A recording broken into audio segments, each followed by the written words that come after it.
Ponnani Thrikkavu government higher secondary സ്കൂളിലെ PTA തെരഞ്ഞെടുപ്പ് principal അട്ടിമറിച്ചെന്ന് PTA committee അംഗങ്ങൾ വാർത്താസമ്മേളനത്തിൽ ആരോപിച്ചു. 2024-25 അധ്യയന വർഷത്തേക്കുള്ള തൃക്കാവ് ഗവൺമെന്റ് ഹയർ സെക്കൻഡറി സ്കൂളിൽ 20/11/2024 നടന്ന PTA പ്രസിഡന്റ് തെരഞ്ഞെടുപ്പിൽ ഭൂരിപക്ഷ അംഗങ്ങളുള്ള രക്ഷാകർത്താക്കളെ അംഗീകരിക്കുകയോ മാനിക്കുകയോ ചെയ്യാതെ പ്രിൻസിപ്പൽ അട്ടിമറിച്ചുവെന്ന് PTA കമ്മിറ്റി ആരോപിച്ചു. അതായത് ആദ്യത്തിലെ അവർ പറഞ്ഞ നിയമവശം എന്ന് പറഞ്ഞാൽ ഒരാൾക്ക് ഒരാളെ പിന്താങ്ങുകയും മറ്റൊരാളെ നിർദ്ദേശിക്കുകയും ചെയ്യാൻ പാടില്ല, ഒരാൾ രണ്ട് കാര്യം ചെയ്യാൻ പാടില്ല എന്ന് പറഞ്ഞപ്പോൾ അത് തെറ്റിച്ച് ഞങ്ങളുടെ പാനലിൽ ഇല്ലാത്തവർ അത് ചെയ്തപ്പോൾ ഞങ്ങളെ ചൂണ്ടിക്കാണിക്കുകയും ചെയ്തപ്പോൾ പ്രിസൈഡിംഗ് ഓഫീസറായ ആളോട് അത് ഞാൻ തന്നെ സൂചിപ്പിച്ചു.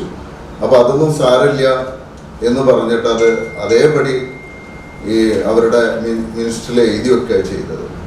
ഞങ്ങളുടെ പാനലിലുള്ളവർ 6 പേരും അവരുടെ പാനലിലുള്ളവർ 5 പേരും ആവുകയാണ് ഉണ്ടായത്. തീർച്ചയായും ഇപ്രാവശ്യത്തെ PTA പ്രസിഡന്റ് ഭാരവാഹികളാവാൻ അർഹരായവരാണ് ഞങ്ങളെ ഈ പാനലിലുള്ളവർ. അതിനെ അട്ടിമറിക്കാൻ വേണ്ടി പ്രിൻസിപ്പൽ ചെയ്തൊരു വിദ്യയാണ് സർക്കുലർ എടുത്ത് കാണിച്ചുകൊണ്ട് ടീച്ചേഴ്സിനും കൂടി വോട്ട് അവകാശമുണ്ടെന്ന് പറയുകയും അതിൽ ഈ വോട്ട് ഇങ്ങനെ പങ്കെടുക്കും എന്ന് പറയുകയും ചെയ്യുന്നുണ്ടായി. ഇപ്പം അടുത്ത കാലത്താണ് AVS സ്കൂളിൽ വെച്ച് ഇത് എലക്ഷൻ നടന്നപ്പോൾ അവിടെ നടന്നതെന്ന് പറഞ്ഞാൽ അധ്യാപകർ ഒരു കാലത്തും ഈ PTA ഇലക്ഷനിൽ അധ്യാപകർ പങ്കെടുക്കില്ല.